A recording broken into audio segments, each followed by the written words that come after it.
Табиғат ананың тамаша сыйы, мәуелі ағаштың жемісін көтере алмай, басы жерге иіліп тұрған көргенде, бақ береке осы мәуелі ағаштың басына қонған ба деп қалатыныңыз анық. Көңілі мәрт, қолы жомарт, Алла тағаланың үйіп төгіп берген ырзық несібесін, берекесін шашпай, төкпей, баршамен бөлісетін өмірде де осы мәуелі ағаштай жандар болады. Сондай ардақты да қайталанбас жан ол біздің анамыз Злиха Қази қызы. Қазан жүрек Қайдауыл батыр шыққан қырғыз руы Естек аталығының ұрпағы. Қази әкесімен Рахима анасының шаңырағында 1942 жылы 11 шілдеде дүниеге келген.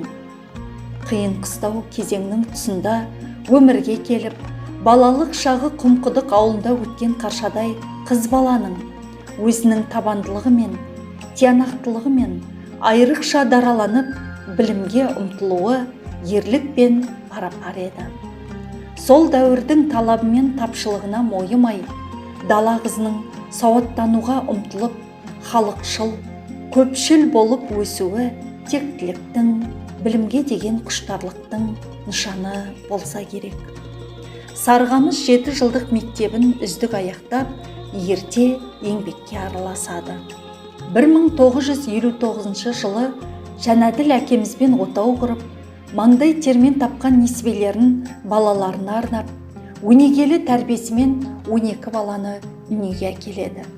Екеуі де өмірдің өзіндей таза, қарапайым, қазақы бітімді, жаратылыстары ерекше жандар болатын. Ағайын туыс, құда жекжат, көршілермен де аралас-құралас бір туған бауырдай жақын, тілеулес боп отыратын. 1965 жылы номері 3 мектеп интернатына кіші қызметкер боп жұмысқа тұрып, сол жерден зейнеткерлік демалысқа шықты. 1993 жылы әкеміз дүниеден өтті. 10 баланы оқытып, аяқтандыру 50-ге енді толған анамызға аманат боп қалды. Жоқтатпастан әкенің алақанын, қыран етіп баулыған балапаның. Өзіңдей қайсар ана бар ма сірә, айналдым қасиетіңнен ана жаным. Тағдырдың ауыр жүгін арқалаған қайран ана, сонда да еш шағымданбайтын, мойымайтын.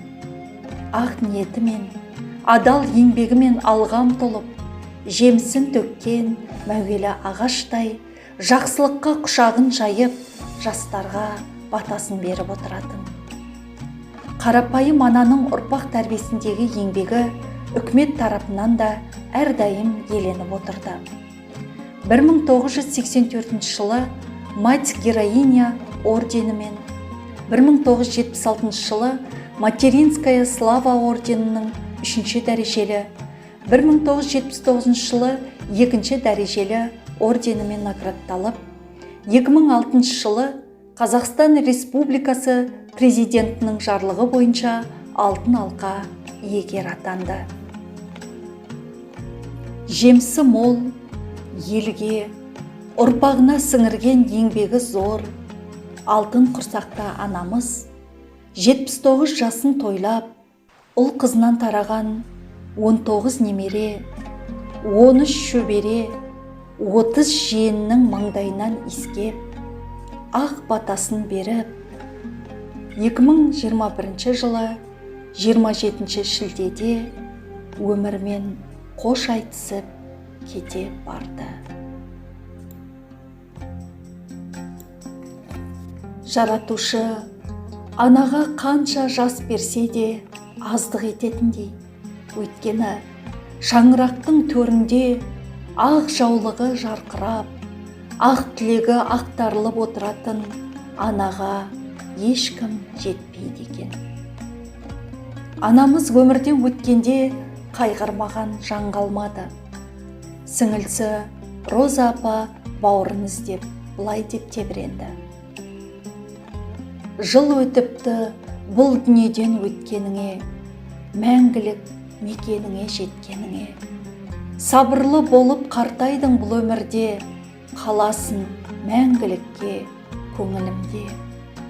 Әкемнің бауыр едің, жан ашыған, тағдыр солай көнемізде.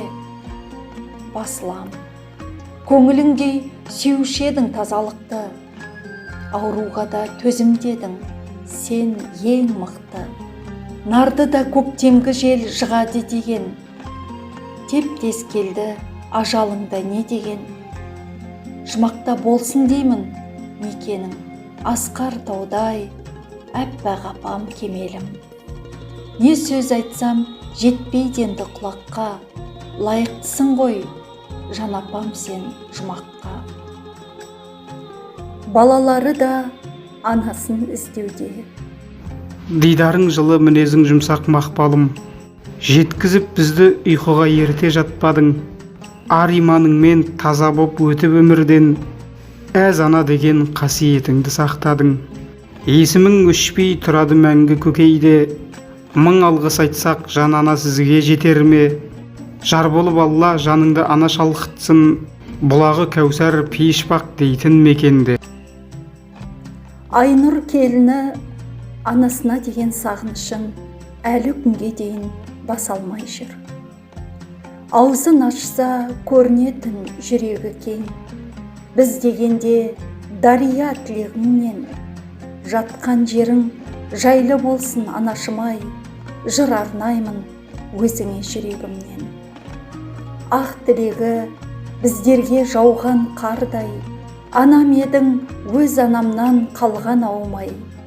Еске алып отырмын сағыныштан, төріміздің көркедіңіз тұлған таудай. Я, жүректегі сағыныш сарқылар ма, шағала боп бұл күнде шар құрама. Туған жердің төсінен тұрақ тапты, 10 ұл мен қыз өсірген батыр ана. Табиғаттың көз жұмып көктемінде, опасы жоқ өмірден өткенің бе? Ұрпағыңа бақ тілеп жаптың бекен, жан жылуын соңғы рет төккеніңде. Әнге бөлер бұлақтай сай саланы, самғар үлкен үміттің байталабы. Пәк махаббат сезім мен өзің еккен, шыбықтарың орманға айналады. Жаныңыз жәннатта болсын, мәуелі бақтай жан анашым.